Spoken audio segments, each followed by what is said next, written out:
Alors, des fois tu te dis de quoi je vais parler cette semaine. L'actu est suffisamment dure, alors autant en rire plutôt qu'en pleurer. Et puis ce petit tsunami du 8 mars dernier où on apprend la mort d'Akira Toriyama. Et tu te dis que tu vas d'abord pleurer et peut-être tu riras après. Pour toute une génération, pour plusieurs même, Akira Toriyama restera rattaché à Dragon Ball. Figure de proue d'un manga fleuve devenu mythique dans le monde, appuyé par des dessins animés qui ont abreuvé notre enfance et notre adolescence, Son Goku est devenu le héros emblématique d'une culture dont seul Goldorak était le vecteur jusque-là. Son Goku est à Toriyama ce que Mickey est à Walt Disney, Spider-Man à Stan Lee, Dark Vador à George Lucas, l'imitation à Nicolas Canteloup. Ça va, je peux dire une connerie dans la chronique. Le succès de son œuvre ne s'est jamais tari. Dragon Ball a accompagné des millions d'enfants qui ont grandi avec leur héros, et pour cause.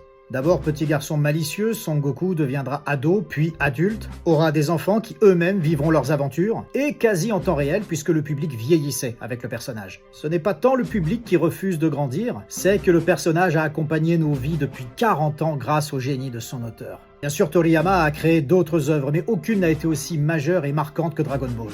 Bon, TF1 lui a accordé 11 secondes en fin de JT. Plutôt pas mal pour une chaîne qui a toujours renié d'avoir un jour diffusé des animés japonais. Certains ont râlé après certaines unes de journaux ou le contenu de certains hommages, mais l'essentiel est peut-être au fond d'en avoir juste parlé.